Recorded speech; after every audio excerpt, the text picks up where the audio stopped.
most important. Yeah. Glad that the dedicated ones are here to listen. Yeah, thank you for the email, because that was really a good eye-opener. Good, good. Are you going every week now? No, No, it's still bi-weekly, okay. no, yeah. First and Twice a third. month, first and third. Copy that, thank you. All right. So the reason why I refer to this class as being the absolute most important is because when you think of all the reasons the human body breaks down in every form of disease, human self-destruct is the master cause. And this helps us to understand how we're programmed to automatically self-destruct. And if we don't, first of all, become aware of the fact that we are self-destructive, and if we don't figure out why and how to reverse that, then the rest of it is just what we see everybody else experiencing, and that is what I call the game of illness. How we create all of our illnesses unconsciously, just like we've been programmed to do. Okay?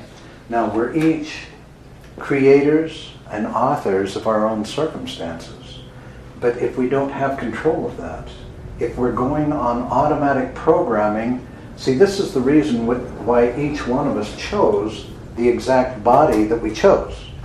That's one of the two choices that we made before we were born. We chose the hardware because of the software that it was programmed with. Does that make sense? Okay, the software within the physical body, which is found in the DNA, is the traumatic memories of our parents, grandparents, and great-grandparents. That is what inspires us to recreate the same garbage, which presents us with our life course, the difficulties that we need to overcome to accomplish what we came in for. Pretty cool, huh?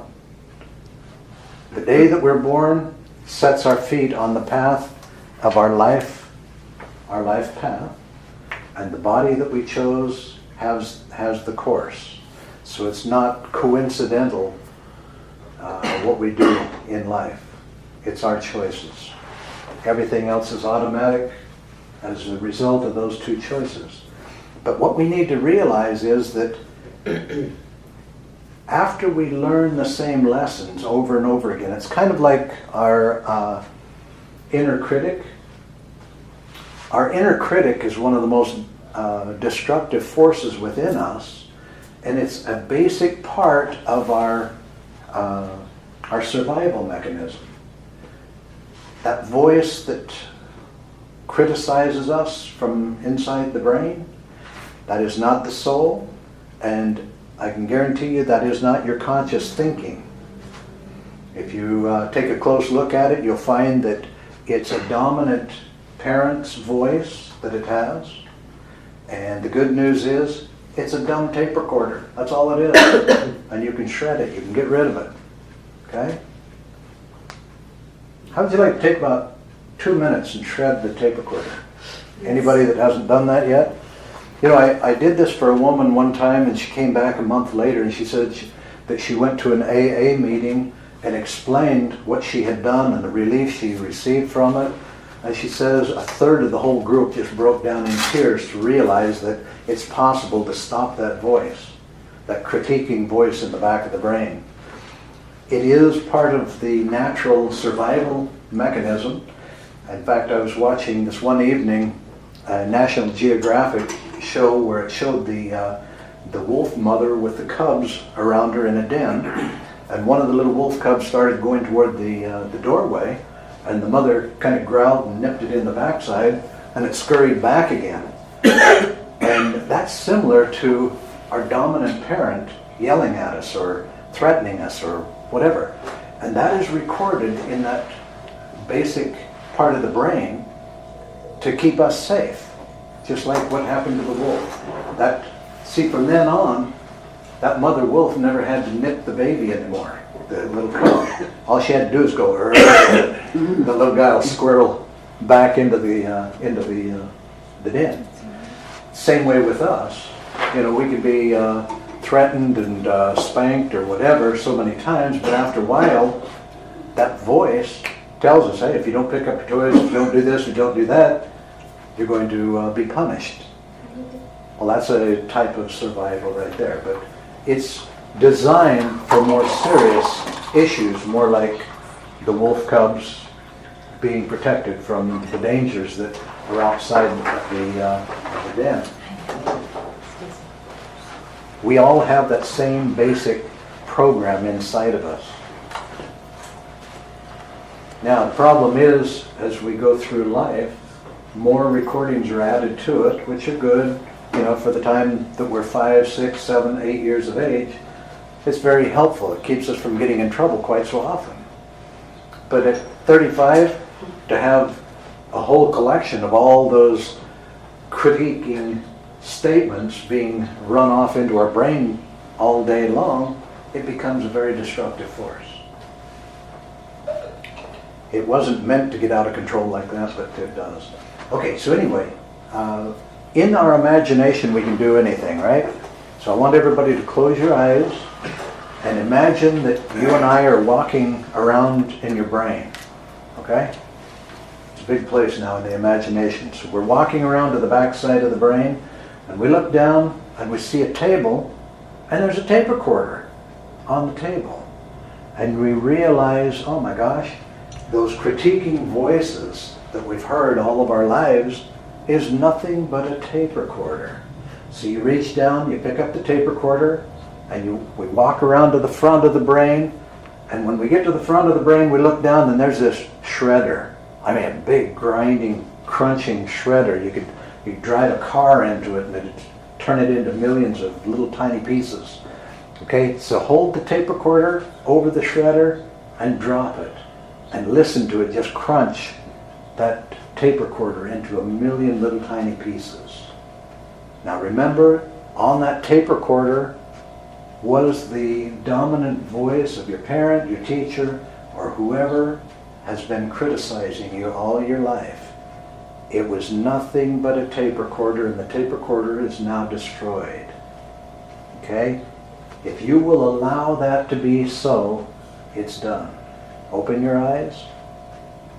From this day on, the only reason why you should ever hear a critiquing voice in your head is if you recreate your own tape recorder now because you miss being criticized. Other than that, you should be able to close your eyes and listen, and it's completely silent in there now. Okay? That's how simple that is. Now, the other issue that inspires us to be self-destructive is the traumatic memory that we carry in every cell of our bodies, and the memories of our own lives that go back to before we were born. Now, the way this works is the brain works exactly the same way as the immune system. If the immune system feels that it's under attack, it will scan its chemistry memory to determine how it was attacked in a similar way before, so that it knows how to defend itself presently, right? The brain does the same thing, but guess what? The brain can go back 3 generations and see a lot more hell going on way back there. And so every time when we get triggered, that's what the brain is doing, is it feels like it's under attack, so it scans the memory right quick. And I can guarantee you, the things that we carry in our DNA are a whole lot scarier than what's in our head. Because a generation or 2 back, our parents and grandparents experienced a lot of things that are a lot tougher than what we go through now. And if you've ever had that experience where you came away from a situation where you thought, oh my gosh, did I overreact to that situation or what? Yes, you may have overreacted to the situation that you were in with that other person, but you did not overreact to what your brain was actually looking at. Do you see the difference? That's the difference between being made to be angry or sad or whatever and being triggered. If you think about a pistol, nobody has ever been hurt by a trigger. There's the trigger, there's the hammer, and there's the bullet. The bullet for this traumatic experience that we keep experiencing every time we get triggered, that bullet is back in time. It's not here and now. But we carry the memory about that experience, don't we? Now, I want to state this, and I'll go into more detail in a few minutes, but what is it that we're actually carrying? We're not carrying the trauma and the pain. We're actually carrying a story about the traumatic experience. Do you see the difference? It's a story. Now, of course, we all know that there are stories that we can read that'll bring us to tears. And that's basically the stories that we carry, are stories that a brain made up about an experience. And that's what we keep triggering up. Okay? So, to avoid being inspired every day, all day long,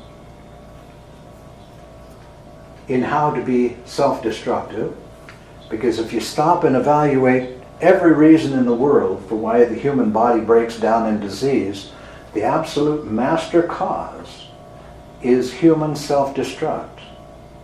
The things that we do, our habitual lifestyle habits, that is the main cause for all of our physical problems. Our contractive reactions to circumstances of life not only distorts our chemistry, but it contracts the pathways where life should flow. So those are the two ways that we continually create all of our physical problems. Why do we react that way? Well, that contractiveness is the natural human response to life's scary experiences. We're programmed to the hilt to react in that way. Which brings me to another point. That is one of the reasons for life, is for us to become wise enough to conquer those fears. It's kind of interesting, but the body is like a barometer that tells us how we're doing playing the game of life. The adrenal glands are another barometer that tells how we're doing. Because what is it that diminishes the energy and vitality of the adrenal glands? Accomplishment. What diminishes the vitality of the adrenal glands?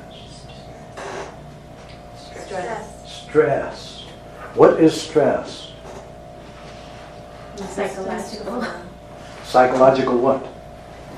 Is a contraction. Fear. It's a contractive, psychological reaction to what? Stimulus. Fear again. Fear. It's all fear. Stress. See, stress. It's not sociably acceptable to sit around talking about your fears, right? But everybody can brag about how stressed out they are. To be stressed is kind of like the acceptable human form of self-destruct.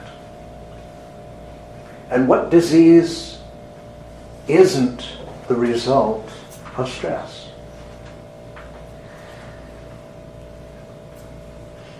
Stress is the actual cause of everything, isn't it? And what causes stress again? Fear. Our human reaction to what we perceive as being a fearful experience of life. Okay?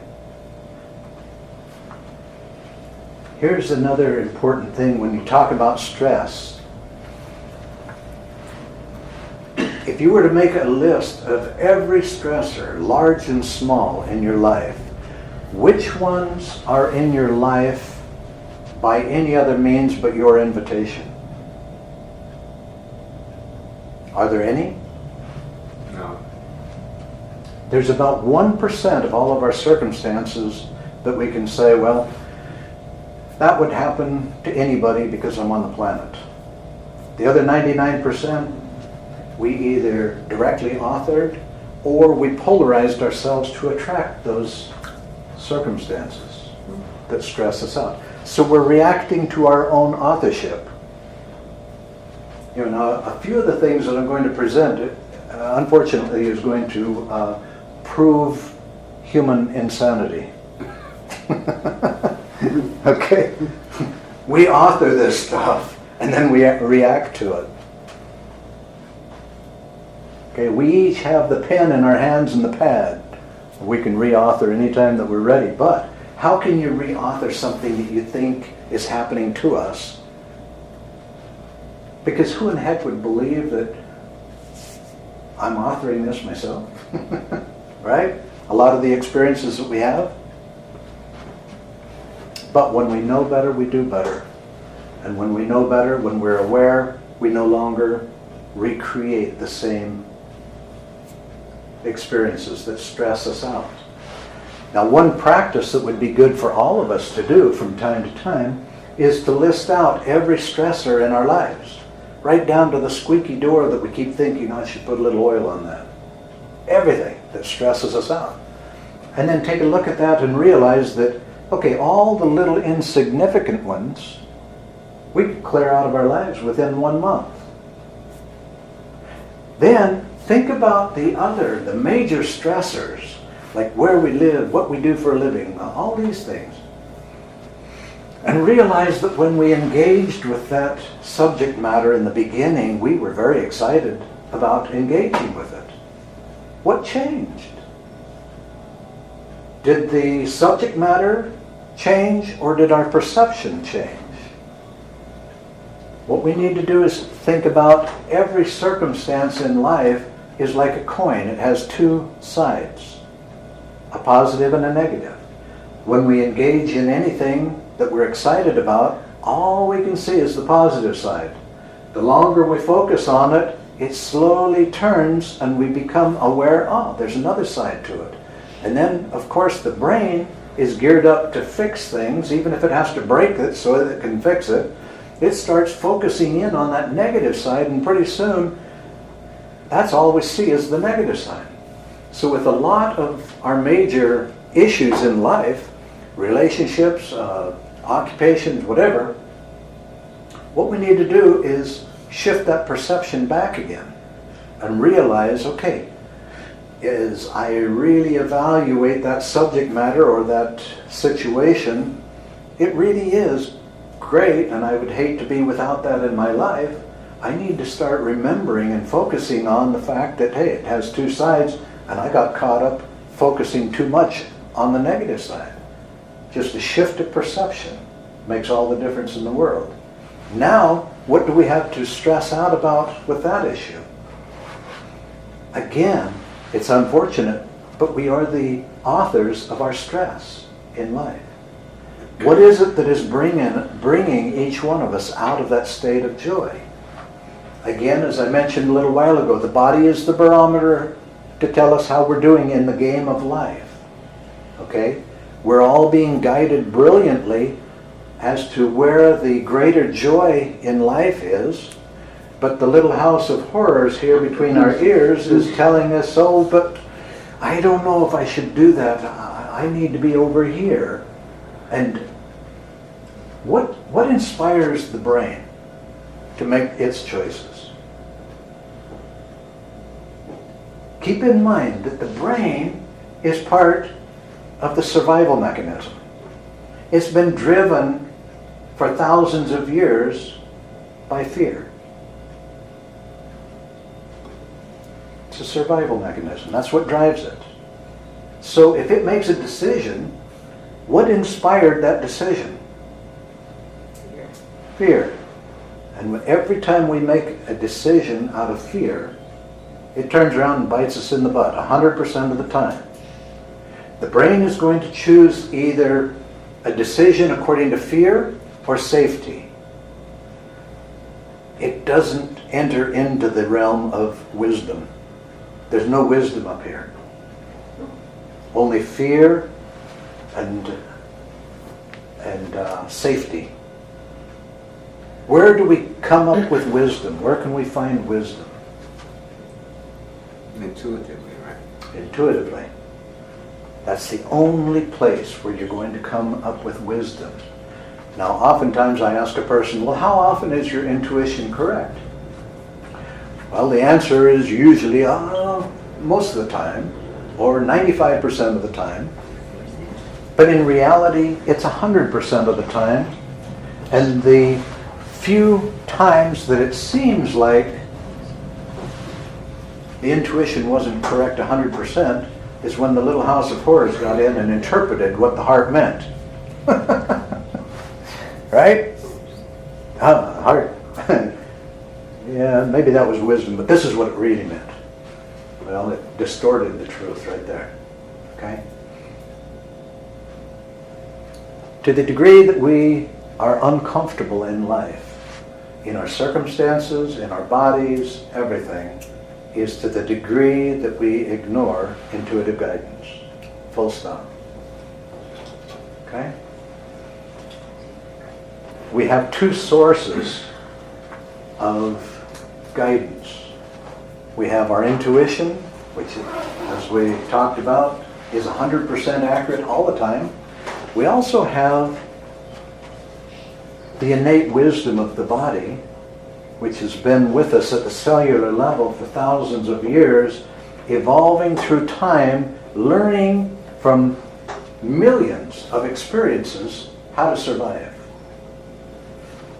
And the fact that every person is sitting in this room here is living proof that your cells know how to overcome every type of disease and every problem that has come up in the past. Every form of damage, it's survived it.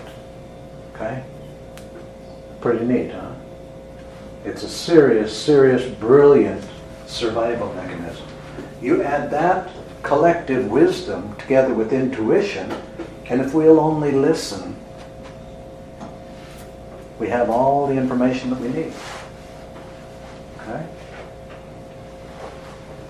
Now, what we need to figure out, though, is why do we keep making safe decisions instead of wise decisions?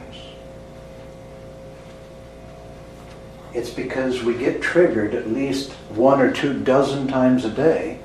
And remember, the brain can't tell the difference between an experience today and a memory. It's all present with the brain. So with a lot of the experiences that get triggered up, it's like we're re-experiencing them again and again and again. And that's all the brain knows. So that's what establishes our expectation of life. And as we have all heard all of our lives, life always gives us exactly what we expect, no more and no less. What establishes our expectation of life? It's what happened already. And this, what we have in the brain and what we have in the DNA, tells us what happened before.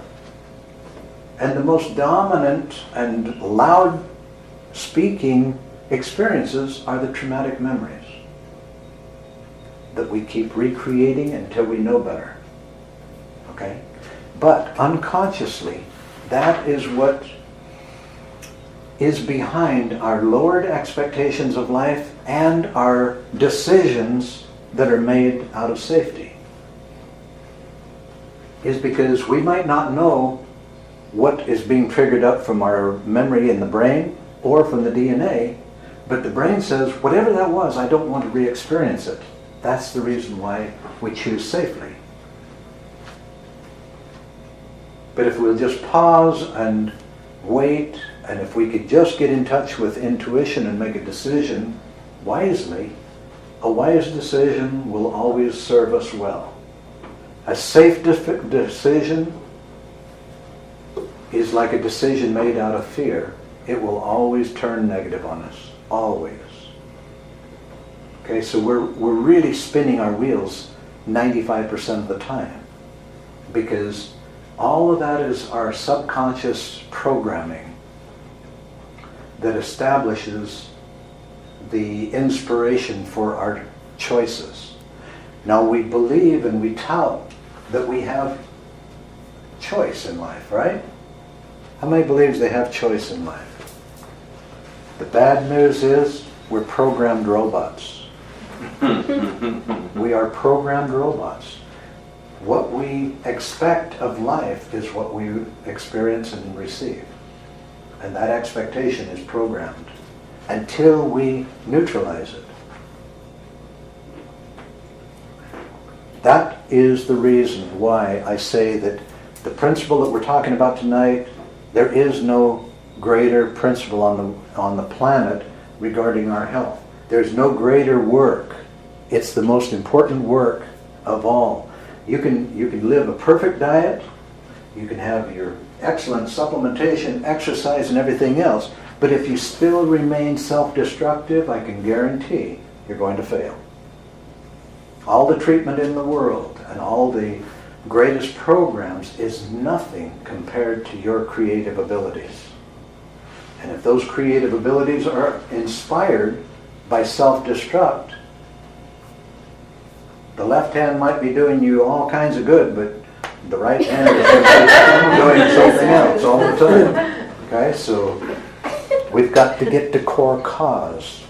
We've got to look at the fact that we are cause and life and our bodies are the effects. We live in a world of cause and effect. That principle is dictatorial. It isn't suggestive, it's dictatorial. And we are absolute cause, and if we don't take a look at what inspires us to keep perpetuating foolishness, we're going to continue playing the same game the rest of our lives. Okay? We got to shut it off. We got to free ourselves. We're not free until we clear those experiences that inspire us to be self-destructive. Now, there are all kinds of techniques in the world that help us in the present to be able to cope with these experiences that come up from memory. Okay? Those are all great. But we're still going to be triggered, just like the immune system. Now, if you could clear all the chemistry of your body, clear it of all the antibodies. In other words, clear the memory of every illness and every problem that you've ever had. The body is no longer reactive to any foreign substances. Now, you might think, well, wow, there goes my whole immune system. Well, maybe so. But I can promise you that if we're not inspired by traumatic memory, we'll do just fine. We don't need traumatic memory to keep us safe. We've already experienced enough hell on the planet to know that you don't put your hand on a hot stove. You clear out all the traumatic memories about all that. You're still wise enough to not put your hand on a hot stove, okay? So there's no reason for us to keep any of those traumatic memories for our safety. We've been through enough to where we can get on just fine without them now. So, how do we erase or eliminate the stories that we carry? Okay. The technique that I've been working with for over a dozen years I call healing through the portals of time. And it's a procedure of not going back and destroying the memory, but it's a form of time travel that stops the story from being written in the first place. Remember, it was mom, dad, grandma, grandpa, great-grandfather. It was one of their brains that wrote the story about what just happened to them. Okay? So how in the world do we stop that story from being written? Well, when I explain it, now for everybody that has read chapter 27 in Let's End Illness Now, it was very brief when I wrote that about a dozen years ago because I didn't quite understand what I was talking about. I knew what I was talking about, but I didn't understand what I was talking about. There's a huge difference. Okay? And so I've asked myself a bunch of questions since then that's helped to clarify what is really going on. And the most powerful experience that helped me to clarify it, I'll share with you in a minute, but I want to first of all explain what it is that we've got to clear and how we clear it. Okay, first of all, if we don't go back in time and somehow stop that story from being written, nothing's going to change. Now, of course, as we know, unless Somebody here has contact for a time machine. We're kind of out of luck here. We're stuck in this fold of time right here. Okay? Now, everybody that has experienced traumatic experiences back in time, they're stuck in all these different folds of time. But the little bit that we all know about how time works is all of these things are happening right at this very moment, but back in those folds of time. So we can't do anything about it from here except one thing. There are two expressions of who we are. We are 100% this meat body with the brain, and we are also 100% the spirit inside of the body. Okay? The spirit inside of the body is the brilliance that inspires us with the wisdom. This is a survival mechanism. We're both 100%. The survival mechanism is stuck in this fold of time. It can't do time travel. But guess what? That eternal part of us can time travel. So there's a way that we can take advantage of that. Now, normally, this shouldn't have to even be a lesson. And it should just be happening automatically. But what I'm sharing with you is the information how we can stop stopping this from happening. Because the natural procedure would happen if we were not obstacles stopping it from happening. So everything that I'm sharing with you is how to get out of the way. Fair enough? Mm-hmm. That's our biggest problem, is how in the heck can we get out of the way? Now, the spiritual aspect of the human is also referred to as the comforter. And that is where we become the obstacle. Because every time we get triggered and we feel that memory, it makes us feel whatever that person was feeling that experienced that. Sadness, anger, whatever. And what does the brain say? I'm sad. I'm angry. Right? So the comforter stays here and says, oh, that's okay. You'll be okay. Come on. Just hang in there. You'll be okay. Okay, but when you stop and think of all of these traumatic memories that trigger up, I refer to them as the crying children as just an explanation to where we can separate ourselves from everything that gets triggered up. Okay, now, we need to take a look at what present really means. The word present, being present. Okay? Now, the guy that I tapped on the shoulder, he's stuck back in time there. It's not this guy right here. That's how present we have to think. In the present, we're always okay. Always okay. Maybe for a split second we're not okay sometimes, but in the present we're always okay. All the traumatic experiences are in the past. They are the crying children that keep getting triggered up, kicking us right here in the gut and making us feel sad. Okay? Every time we get triggered, it's like we are the parent, and our child comes up, little daughter, 5 years old, skinned her knee, she's crying. She comes up to you, Mommy, I scraped my knee, I'm sad, I'm hurting. And it's like a mother looking at the child, being empathic, feeling the child's pain, and saying, no, go ahead and take care of yourself. Go away, because you made me sad, and I've got my own emotions to deal with. That's what we're doing every time we get triggered. We're basically telling the child that we tapped into, go away, I'm busy feeling sorry for myself. That's actually what we're doing. Go away, you made me sad and I'm busy here feeling sorry for myself. That's how we stop the whole process that would normally be a natural procedure. Okay? So, what do we do then? We think of ourselves as in the present, always being okay. But those crying children from the past, they're not okay. They're traumatized right here and now, at this very moment, back in time. Now,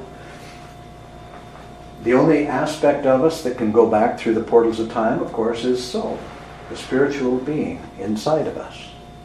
If we can stop feeling sorry for ourselves and just get out of the way and allow that to happen. It's a natural procedure.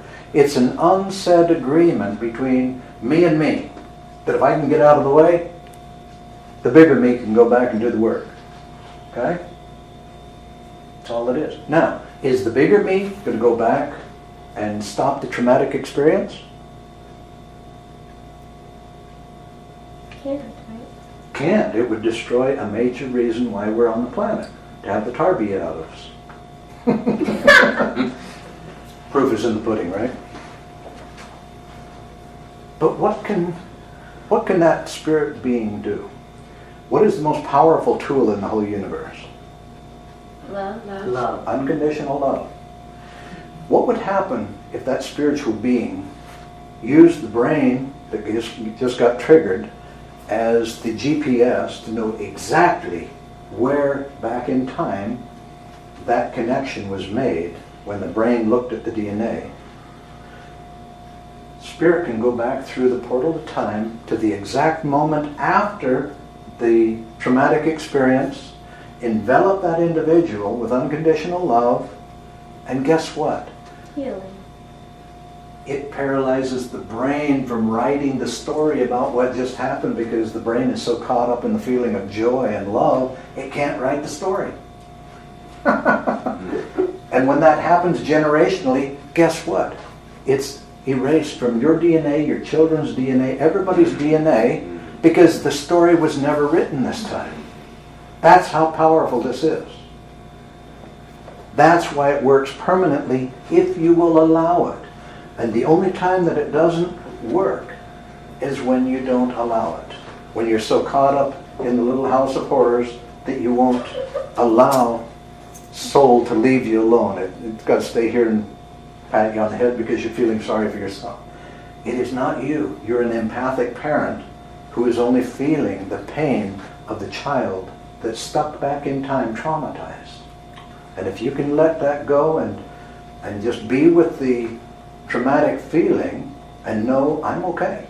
I'm okay. It's not me. I'm okay.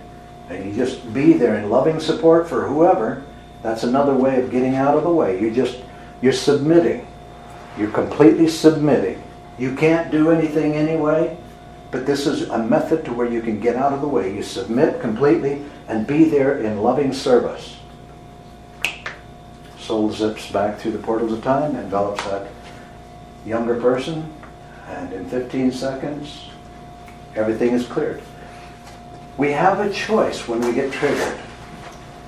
We can either wallow in that energy that was triggered up for an hour and the brain coming up with more scenarios that are in harmony with it, or we can take 15 seconds, get out of the way, allow this to happen, and it clears. Now, I was talking to a woman today and I was hoping that she could provide us a current class example of this procedure, because she admitted to me that it took her years to be able to step into an elevator alone or any enclosure. And she says, I can remember the traumatic experience that started all that. She says, when I was in the second grade, my parents said that we were moving away, and I told my teacher, and she says, oh no, we don't want you to go away. Here, let's lock you into the closet. And she was just playing, and she put her in the closet and closed the closet door. And she says, I was in there for a total of maybe 40 seconds. But she says, it just freaked me out so bad that when she let me out of the closet, she says, I never could shake that again. The fear that caused created that feeling of claustrophobia. Okay, a lot of people have feelings of claustrophobia. And so I told her, I said, okay, it's great that you know without a doubt that it isn't you that is afraid of being closed in. You do not have claustrophobia. But when you get triggered, when you think of going into a closed space, that second grade little girl hits you right there in the gut, and you feel her fear of being locked in, and you think that it's you. It's not you. And I said, if you are willing, I'll help you to heal her so that you no longer feel her fears. She says, if it means me going into a closed place, forget it. I've worked with a lot of people. Claustrophobia or any phobias are easy. If you're just willing to realize that I'm okay in the present, and whoever experienced that traumatic experience, they're not okay, but I can handle feeling their traumas, their fears for 15 seconds. That won't kill me. Actually, I had one experience though, about 10 years ago, where I did go down and I was being present with the child for about 5 seconds. I came back up and I thought, whoa, I don't want to be down there. I don't know what the heck it was. It was like, whoa, I don't like that at all. And then I realized, okay, I'm okay. It's not me. It's not going to affect me or anything. So I went down and stayed for the full 15 seconds and cleared it. But it's the closest thing to being magical of any experience that you'll have. To be able to be there in a traumatic feeling and 15 seconds later it's gone. Okay? When I came to an understanding of what's really going on was only about 8 months ago. I was just sitting there and I was thinking, I wonder what it's like to be on the receiving end of this. I'd never thought about that before. You'd think, wow, after years and years and years of helping people with their traumas and phobias and everything, you'd think that I would have thought of that before, but I hadn't. And as I was sitting there thinking about it, a memory came to me that was as clear as though it happened just a day or two before. And it was at a time when I was 17 years of age. I remember the exact day and everything, but I can't remember a thing about what trauma I went through. I know that I had a physically abusive father who physically abused me. I know that much because I can remember that that's why we were together at that point. But as I stepped away, 100% of the pain disappeared. I could hear music in the back of my brain, and I felt the most peaceful feeling of joy and love that I'd ever experienced. And I remember just walking away laughing inside myself thinking, what in the heck is going on? This is weird. I shouldn't be feeling like this. But that clear memory was given to me to know what it's like for that younger person to be on the receiving end of this. And now I understand how it works, because I know that my brain didn't even think again about what just happened. All the pain was gone and I felt so joyful. I was busy present here wondering what in the heck is going on. This is cool. This is really special. Okay? So I know exactly what's going on, how this works. You know, intellectually we all know, and a lot of us have experiences that confirms that yes, there is no greater power for healing on the planet or any of the dimensions than unconditional love. It's the healing force of the universe. And to realize that there's nothing more comforting to neutralize pain and to stop a brain from writing a story about a traumatic experience. There's nothing more powerful than being enveloped with unconditional love by soul energy. That's the reason why it works every time. It's beyond us. It's not us doing diddly squat. That's the reason why the most important part of this whole class is the instructions for how we can get out of the way. Stopping the procedure, because it's an automatic agreement between self and soul. If I get out of the way, you'll do the work. Not a problem. Okay? It works every time with every person. The only time that it won't work is when you can't get out of your head. Okay? I've had a lot of experiences. The easiest ones that I've found through the years is when I can trigger a person. When I trigger someone and they're freaking out, they don't have a choice. I guide them in what to do and how to do it, and in 15 seconds everything clears. Because sometimes some of these traumatic experiences are running your whole life. Such an experience happened with a woman, one of the first major individuals that I worked with 12 years ago or so. She was over in England and she had lower back problems. She's only about 40 years of age and she walked with a cane because of so much pain all the time in her lower back. And the woman that I was setting up a center for in England was explaining to her that I could help her with her lower back and clear that for her. And she said, but it does require a certain amount of endurance of pain because it's not a soft little massage, it's moving things back the way that it should be and stretching and opening things up. And so anyway, we all visited for about a half hour. I'd never seen her before in my life before that little half-hour get-together, and everybody else cleared out of the room, and it was just she and I had two big cushions lying on the floor, and I started to lead her over to the two cushions, and I could feel the first level of her being triggered as she stopped me, and she looked me right in the eye, and she says, "Is this going to hurt?" And I looked her in the eye just as serious, and I said, "Yeah, it is." I kept a straight face though. But I knew that she was about that close to being triggered, and I wanted to trigger her. And so I kept it real serious, and I said, "Yes, it is." Then I had to almost drag her at that point and got her over by the cushions, and we had a little bit of a wrestling match, but I got her down to her knees, and we were both on our knees looking eye to eye, and she says, "Are you going to hurt me?" She exploded. I mean, she exploded. And luckily she was about 40 or 50 pounds overweight. And so when she was trying to get up, I grabbed her on the shoulder, held her down, triggered her the third time. I mean, she was ready to, it was like watching a volcano right there. She was almost totally melt down.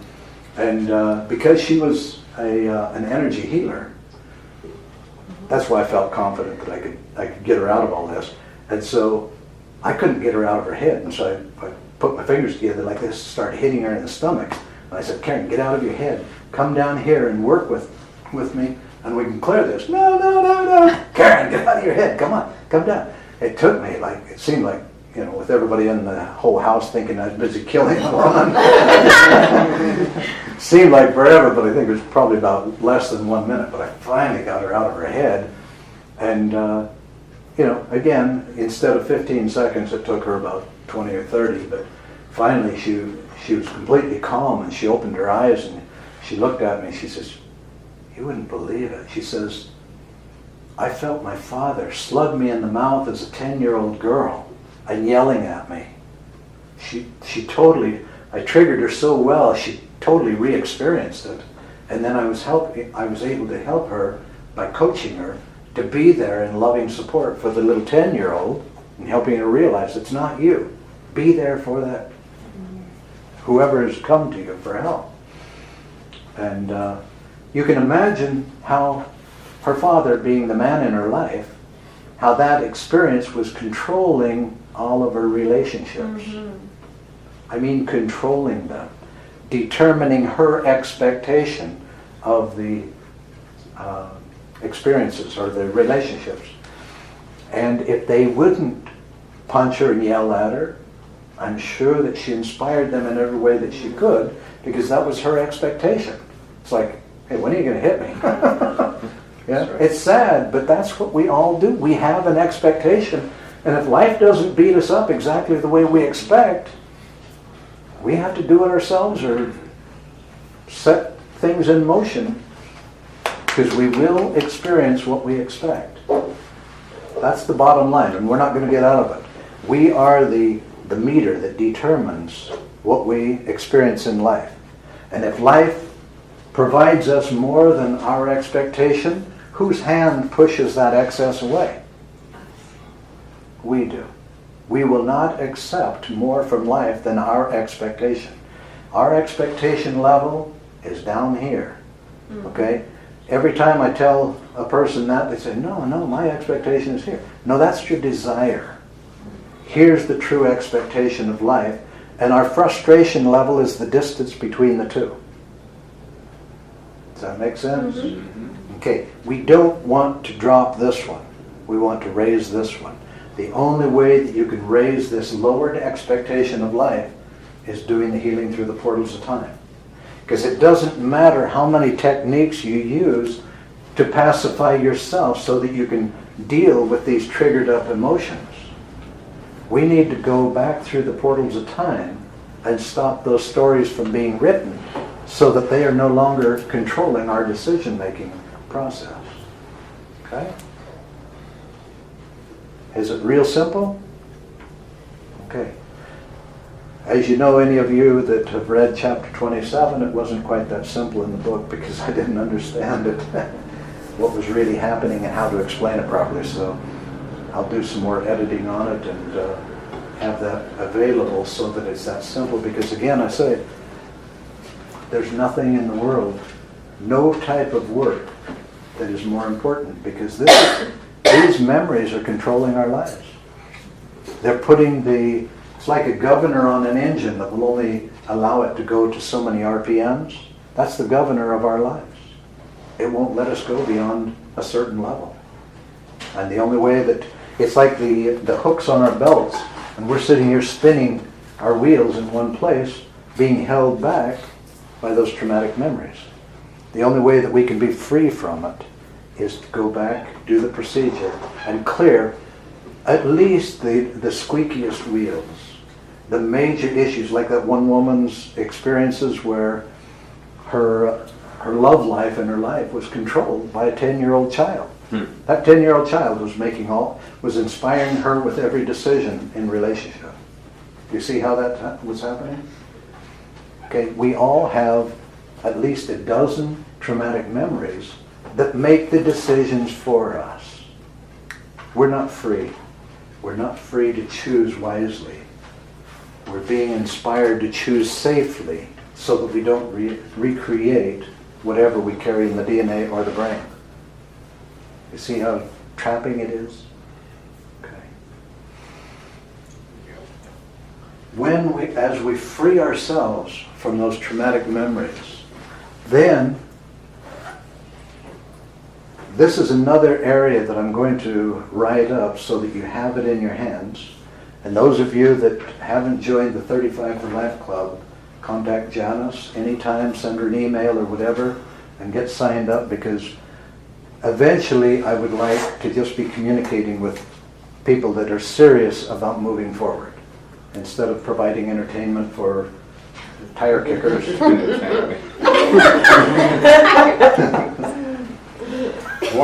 People who definitely want to go from point A to point B, because we're putting together a bunch of neat things that are going to speed the whole process. We're getting rid of all the anchors that hold us back, not only emotionally but physically. Another one that I want to incorporate for anybody that's thinking about doing the biofilm flash. By next Monday, I'm hoping that we have that a little bit rewritten and enhanced so that you can strip the candida and any other entities that are less than you, strip them out of the body. I know they can get into the tissue, they can get into organs, the brain, and everything else. And so it will take time depending on how far these little parasitic life forces go, but we're coming up with enough tools to make the 21-day cleanse and the 6-day biofilm flush so effective that every time you do one of them, you come up to a higher level. And keep in mind that as you get rid of the traumatic memories and as you increase vitality within the body, your vitality is the meanest weapon you could ever have against every type of parasitic life form. Vitality is the best tool because they hate it. Every parasitic life form harmonizes with fear. With whatever fear is held in the body, it attracts parasitic life forms. You master the fear, you raise your energy. Raising the energy level dispels all fears anyway. Okay? And so as you do the biofilm flush and the parasite cleanse and do these cleanses, This is the work that we all have to do. We all have a lifetime accumulation of garbage in the body that's got to come out. That's what's shorting out the energy production systems of the body and inhibiting our restoring vitality to the body. And we all have a lifetime accumulation of damage. Damage that couldn't heal because the body wasn't allowed to have enough energy to heal itself. Because we were too busy converting that energy into accomplishments and doing what we thought we needed to do. Okay? So as we detoxify the body will naturally get more energetic. As we learn more of these steps of how to open up the blockages and get rid of the baggage that holds us back, the energy gets higher and higher and higher. Every time you do a cleanse, energy gets higher. The goal is to get so energized that the body can heal itself of all problems that it's developed through the years. Okay? That is the whole spirit of 35 for Life. To literally hit 150 years of age, and instead of it being an endurance game, at 30, you're 35 years of age, but the calendar says you've been on the planet for 150 years. Since you get a brand new body every year, why keep recreating the new body out of the same sewage that the last one was created out of? Clear the sewage, rebuild the new body, and keep on moving. Sound like a good plan? Mm-hmm. All right. I'll just mention again what we talked about last time, just in a nutshell. The difference between what we've been programmed to expect in life is treatment of the symptoms of disease. And to think when the body has a problem, find out what we need to take to fix it. Well, in 99% of the cases, it's what sewage needs to be released to allow the body to heal itself or to normalize its functions. The real issue is there's about 7 areas in our modern life where our modern lifestyle habits make it impossible. Do you hear that word? Makes it impossible for the body, with the innate wisdom that is so brilliant, that has evolved through all these years, it is still impossible to maintain health because of these exposures that we have. One, which we don't even think about as being a big deal, air conditioning. Do you realize how detrimental that is? The largest organ of elimination in the body is shut down by air conditioning. Okay, so what do we do about that? That's the reason why we built the detox baths into the program. That opens the pores and allows the body to dump the chemicals, metals, and garbage out so that the largest organ of elimination can work again. The intestinal tract, being exposed to chlorine and antibiotics and problems like that. That didn't happen back hundreds of years ago. But because of that, the intestinal tract becomes sticky. We become constipated. And then you add to that sitting disease, which we sit in our cars, we sit at our desk, we sit watching TV, we sit. That destroys the lower back, reduces the nerve flow to the colon, creating strictures to guarantee that we're all carrying 4 or 5 pounds at least of fecal matter being recycled 24 hours a day. You ever hear somebody say, "Oh wow, I feel crappy today"? It's a very literal term. Okay? None of us were aware of the fact that most of our lives, when we would go to dinner and we would eat out wherever, that we were being loaded with vegetable oils. Vegetable oils are the most inflammatory substance we can take into the body. Vegetable oils is the reason for all the heart disease that is out of control today. The number 1 killer in this country, it's margarine, corn oil, and vegetable oils. It's that simple. But with that exposure, we all have arterial plaque. Well, there's one other thing, of course, our general deficiency of vitamin C. Those two cause the lesions and roughness in the arteries and the need for the liver to produce more cholesterol to patch and lubricate the arteries, which when oxidized became oxidized arterial plaque, the actual substance that causes strokes, heart attacks, and a lot of these problems. Okay?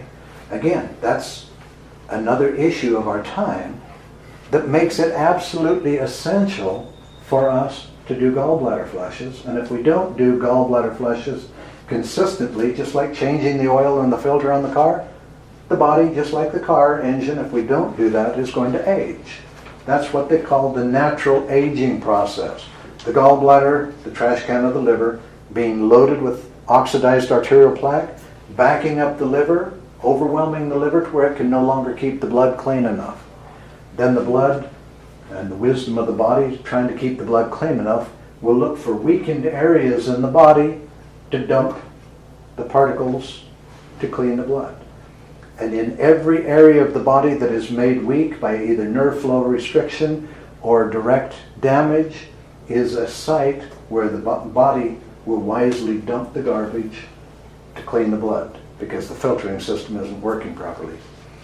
That is why we develop disease.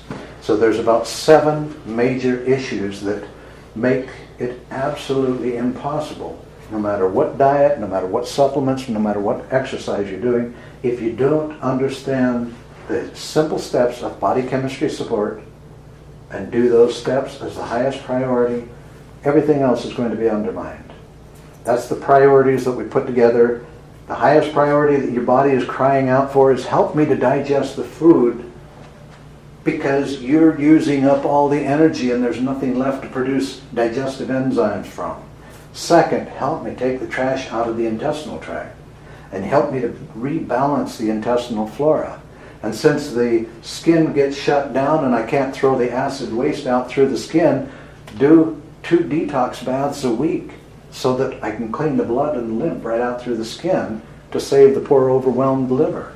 And as soon as you can, do the gallbladder flushes at least every second week consistently until you get the lifetime accumulation reversed. Then provide the extra nutrients that the body needs. So as you see, by those priorities, that is the body chemistry support system. And it doesn't matter what else a person does. If they don't do those steps first, everything, all the expensive treatments and everything else that is being done is going to be undermined. Does that make it real clear?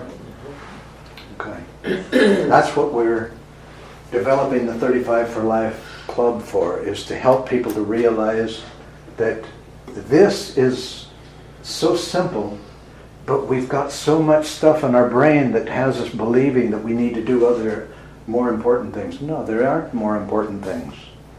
The most important thing is to digest your food better. Chew your food better and take digestive enzymes. Second thing, get the trash can cleared out and go through those priorities. That's more important than all the treatments in the world. Then, on a daily basis, the focus should be on clearing the emotional issues that inspires us to choose safely instead of wisely. Okay? Now, health and disease is now a choice. You see how simple that is? Yes, ma'am. Oh, I still don't understand how you're getting rid of the emotions of the past. Like when you were helping that woman, what did you actually do? Like, you just telling yourself, get rid of it? No. No, what you do with your brain, the way you get out of the way, is you feel it right here. Why do we feel those emotions right here?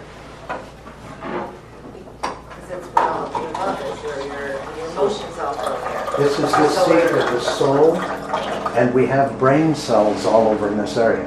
This is the highest point of awareness in the body. Not this. Right here in the solar plexus. The highest point of awareness in the body. And that's why we feel it right here, is because we're aware of what the brain is busy looking at, and we can feel what that emotion feels like. But it doesn't matter, because we don't have to know what happened, when it happened, or who it's happening to. We don't have to know anything, because all we have to do is get out of the way. And the best way to do that is to throw our attention right here, be there in loving support for whoever this is, and just, it's kind of like throwing a dog a bone. Give the brain something to chew on. Just repeat over and over again, what you're going through right now is going to be just fine because you're not alone. I'm right here with you. What you're going through right now is going to be just fine because you're not alone. I'm right here with you. And again, that is only like throwing a dog a bone. It's just another way of getting you out of your head and being there in a loving support for whoever needs the help. And then with you out of the way and not feeling like I'm sad or I'm angry, then soul or spirit can go back through the portals of time and do the work. Is that clear? Okay. But then you said to make the list, so... Oh, that's a different situation. Okay. That's just how to evaluate and think about your stressors in life. That's just another exercise that you could do. The healing through the portals of time is only one thing. When you get triggered, instead of thinking, I feel sad or angry, just realize, I'm an empathic parent and a crying child needs my help. And so you throw your attention here and just reassure whoever's here what you're going through right now is going to be just fine because you're not alone. I'm right here with you. And again, that's getting you out of the way so that soul can do the work. Okay? Okay, but you do that when you're triggered. When you're triggered. The toughest time in the world to stand strong and be there present for somebody else and not run away and grab a chocolate bar or start an argument or run away. Yes, that is the toughest thing, is you've got to stand there and be the parent. You watch the child's leg bleeding and it makes you feel sad. You've got to be tough enough to be there and lovingly support the child, clean the wound, bandage it, and comfort them. That's basically what you're doing here, is you're comforting the child and realizing that it's not you. That's why it's the most difficult work that we have to do, but it's the most important. Okay. But you can't do anything but get out of the way to accomplish it. And then the list, you take that list, but then there's a way that you were saying that there's a way that you get rid of it by taking that list and then you walk or you bounce on the trampoline and then you in your mind you're throwing it away or getting rid of it. And that's the part that I'm not. Oh, okay. Let's make it simple. Okay, thank you. Let's set goals with it. You make that list of all your stressors. Now, keep in mind this is completely separate from healing through the portals of time. Oh. This is just another thing like shredding the tape recorder. Just another help. You make a list of all your stressors and you go down through and all the little ankle biters that are insignificant, you decide, okay, in the next month or 6 weeks, you put dates beside them. I'm going to clear all these out of my life. I'm going to oil the squeaky door. I'm going to throw this away. The project that I thought that I wanted to do is still sitting there after 5 years. It's not really worth giving to anybody. I'm going to throw it away. You just go through the whole list and decide what you're going to do with all these little stressors, little burdens that are on your back. And you clear all those. Then you look at the major ones that you can't take out of your life and you reperceive those. Is that easier to see, that one? Okay. Those are all your stressors.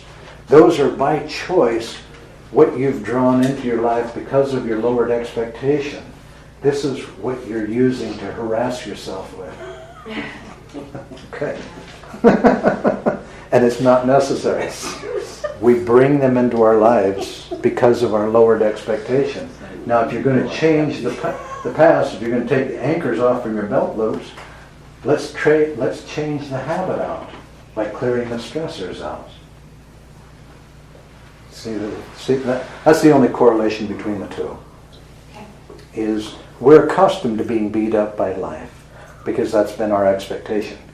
So as you're clearing the old, you have to remember, I've got to stop expecting to be beat up now. I need to start expecting more of life and change the habit of low expectation.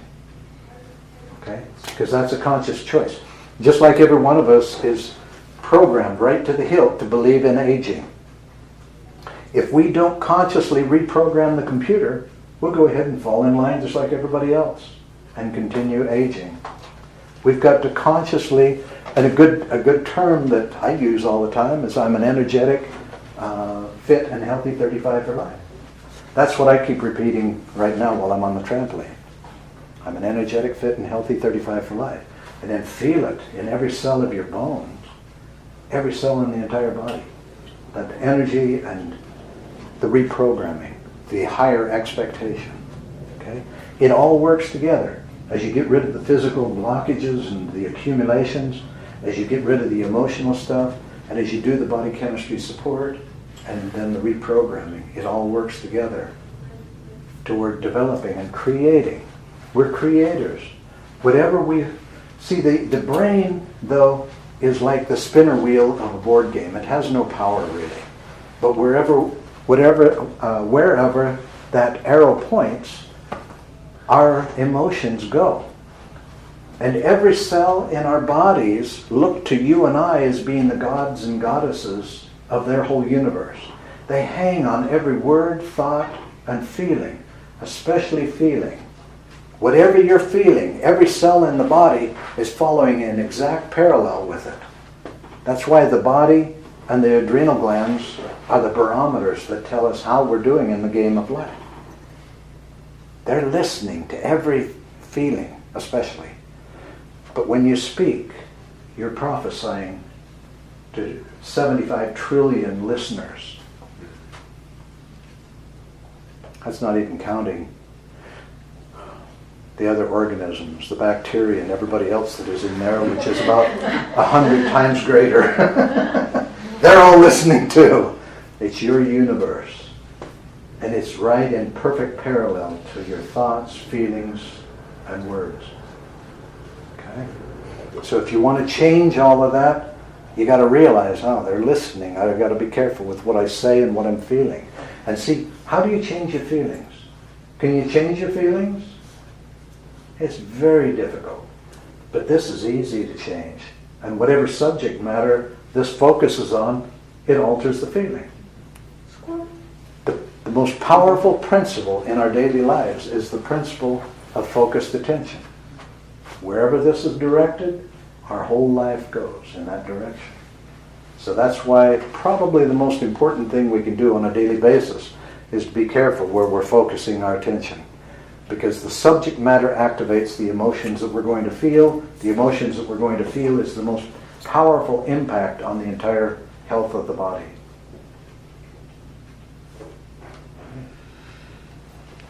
So just so I understand the mechanics of this whole triggering thing.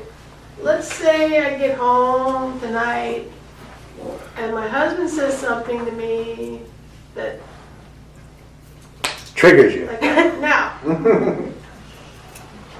Before my mouth shoots off at him, I should stop. I should just like stop there. Should I go into another room, grab a gun? Or should I just go? Oh, Lord. Okay, it doesn't do any good to do the procedure after you shoot him, okay? Let's catch it before you shoot him. Right. So, Okay. but I mean, should I just do it right there and he's looking at me like, what are you doing? Or should I Let's- just go into another room by myself? Let's become really selfish here, okay? Uh-huh. Okay, I know the brain is going to really rebel against this thought, but this is how to become totally selfish. He gets a get out of jail free card. He's totally forgiven before he even messes up or says anything. Okay. Because you're becoming completely selfish. You want to utilize every opportunity as an opportunity to heal. Okay. So how do I access that triggering then if I? Well, he'll trigger you because he knows every button. How do I do that? That's the advantage of being in a relationship because the partner knows every button. And they're very entertained by pushing them. What should I do? Should I do it like right then and You can when he's you can triggering you me can in tell front of him me, or you can like- tell him, I'm sorry, could you just give me a moment? Hold that thought. Slip Okay. into the other room and take care of it and come back and say, now what was that you're saying? Okay. Because if you That's what I- heal it, now keep in mind though, the same trigger could be triggering up a whole string of events. So you might have to say, hold that thought again. You might need to go through a few healings with the same thing. It's like this one woman that I worked with that was claustrophobic. Very, very extremely claustrophobic. And so I used the aqua massage because it looks like you're closed into a little That box. freaks me out thinking about it myself. Great. Whenever you want, I'll help you to take care of that. See, your wording is even saying that it has to do with you. It isn't you. You're not you're not claustrophobic. You've programmed your brain to believe a lie. You are not claustrophobic. There is a child, a crying child, stuck back in the folds of time that is extremely claustrophobic. And every time she comes to you, you feel her fear and you think it's you. See, we didn't know any better. So what else are we going to think? When we feel that feeling of claustrophobia, who else could it be but me, right? But now we know better. It's not you. It's that version of you. It's like that woman I was talking about today. She says, I know when it started. It was when I was in the second grade. So her second grade girl keeps coming to her every time she starts to go into an elevator. It's not her. It's the second grader. Now she would stop right there, get out of her head, and help that little second grader. She could clear it in one time. If it was only one experience like that, it can clear in one 15-second experience. It's like my own aunt. Now here's a real eye-opener because my aunt knew me before I was even born. She's always there, you know. So there's nobody in the world that knows more that this kid should not be listened to. He doesn't know anything. The kid, you know. But I explained this to her one day because she says, ever since I was about 6 years old, I've had motion sickness so horribly I can't even go for a long drive. I have to keep pulling over so I can throw up. And she says, you know, here she was 73 years of age. She suffered this all of her life. And the next time I saw her, after I explained that to her, was on a cruise. The whole family went and joined her family on a cruise. And on the third day I said, hey, wait a second. You told me before that you couldn't go on a cruise because you had to spend the whole time down at the nurse's station. Yet I've seen you everywhere I've gone. She says, oh, you told me that thing to do and I did it and now I don't have a problem. After a whole lifetime of suffering, how long did it take her to clear that? One 15-second session. Now with claustrophobia, there's another aspect of it. There's the habit of believing that you're claustrophobic. And so like with this other woman, I said, okay, we were like 30 feet away from the aqua massage. I had it set up outside at this one facility. And I said, okay, just stand here and take a look at it and do the healing through the portals of time. Then step over there close to it, and if that triggers you, do it again. Then you open the unit. If that triggers you, you do it again. But just keep one step at a time until you can get in, close it, give yourself a massage. And I didn't want to stay there with her because I had a bunch of other things to do. So she knew exactly what to do, and she was determined that she was going to clear the phobia. And about 5 minutes later, 2 or 3 women came in and said, oh, she's out there massaging herself. So I knew that she had accomplished that. If I have a fear of flying and I know exactly when it started, Yeah. do I have to get on an airplane to do that, or can I trigger myself another You trigger way? yourself while you're standing in line. Yeah. You trigger yourself when you're walking on. Wherever you get triggered, what you've got to do is remember, it's not me. I'm okay. In the present, I'm okay. Mm-hmm. And you keep moving closer to the experience that will trigger you, and you keep. And once I feel that, then I.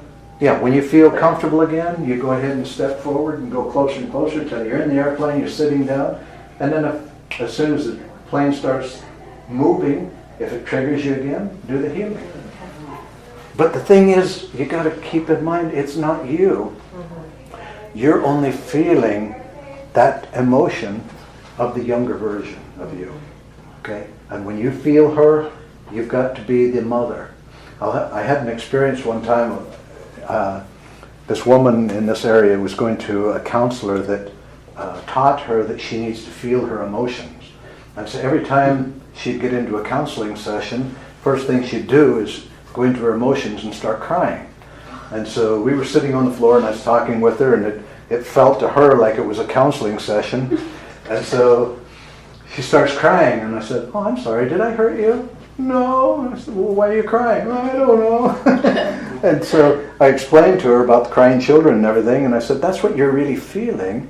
And I said, "You know, if somebody to walk by the door here, and they could see beyond the physical, and they could see you sitting here with all these crying children, they'd say, 'My gosh, we need a mother in here. There's nothing but a whole room full of crying children.'" And she started laughing because she got it. She realized that all she was doing is sitting down crying with her children instead of being the mother, being there in loving support. Helping them.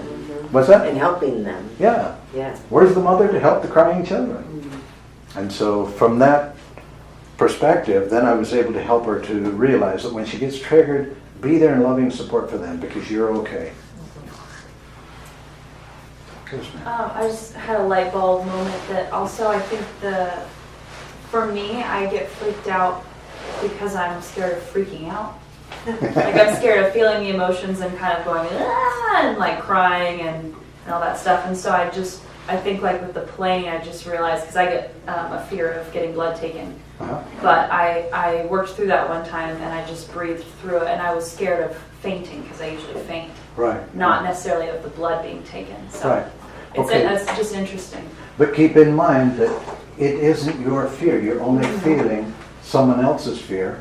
And if you can be there for them instead of you being tough enough to endure feeling that crying child be there, it's like, as a parent, now you're strong enough that you can stand to watch your child stand there and bleed and cry. Yeah. And you don't react. Yeah. No, they're there for you to help them because you're okay. Let's don't celebrate that we're now strong enough to where we can endure having our children come crying to us and we still watch them. We need to do the procedure and help them, clear it. Allow soul to go back through the portal of time and comfort them back where they need that, and stop the brain from writing the story about what they just experienced. That's all we're doing. It's just stopping their brain from writing the story about what you were experiencing when somebody got traumatized with a needle back in time. And so every time you see a needle, you get triggered and you feel that traumatized child. Well, instead of you feeling like it's only a needle and you mentally work through it to where you can endure having the needle and everything, it isn't you that is having the problem. So just while they're busy taking blood and everything, you come and take care of the child. And then the fear and the trauma, and you're not going to freak out because you realize that you're okay anyway. Yeah. And you're not going to throw a tantrum just because you feel your child throwing a tantrum inside. Okay? Yes. Okay, I don't know if this can be helped. Okay, how about if it's an emotional frequency? Like my sciatica went all the way down my left leg. It's not emotional, that's definitely physical. That's your scoliosis pinching off, Okay. spasming muscles, choking the sciatic nerve. So So do that's you- physical. Oh, so what do you do about that? Treat it? Yeah, treat it. Hang upside down by your pelvis will help Mm-hmm. because it started out, all scoliosis is caused by the pivot of the cranium on the spine. Okay. And until that's corrected, you're going to have tension continuing anyway, but you don't even have to correct cause to get relief. You can do inversion exercise 2 or 3 times a day and stretch and get the spasms out of the muscle. Take anti-inflammatory. We just upgraded our anti-inflammatory formula. It's great. It's got every one of the major herbs and everything for anti-inflammation. Mm-hmm. And then, what else was I thinking about? Oh, and then magnesium, which I know you're taking anyway. Mm-hmm. And then hanging upside down and stretching those muscles to get the calcium out. That's the real problem is with sciatica, is the muscles are in spasm, and the stress of the muscle is causing the body to use calcium as a sedative to sedate the stress, but because of the years those muscles have been in spasm, the calcium is now loading the tissue to where it's causing a contractiveness that a nerve doesn't even have to fire. It's just the calcium pulling it so tight that it's strangling the sciatic nerve and causing the pain. So it's magnesium, anti-inflammatory, and then working the magnesium into there to displace the calcium. Yes, ma'am. What is your name, Miss? Michelle. Michelle. So I get it when you said sciatica is energetic, because in the energy work, I've seen it happen where they did the energy work, not just the Reiki, but the energy meridian without anything else, and it was addressed. It So can relieve the individual's emotions that are contracting it. Correct. But scoliosis is caused by the pivot and stress continually. So you can get relief that way as well, just like acupuncture or any other method of releasing the emotions that we hold into the body, which of course is compounding everything. Yeah, that's a good point. Yes, Mike? I've been studying a lot about heart and mind. And have you heard of sensory neurites? I'm sorry, what? Sensory neurites. It's 40,000 cells that are in your heart, which are pretty much those programmable emotions. And all cells can react to reprogramming with direct love. Exactly. Yeah, we're being made to believe that if your DNA has distortions, then too bad, that's where you're stuck. But with what you're saying and epigenetics, we are cause and we can reprogram. We don't have to put up with anything. Good point, Mike. All right, we've gone over. So it's bedtime. I want to thank everybody for coming. We'll see you next time, okay? All right. Have a good night. You're welcome.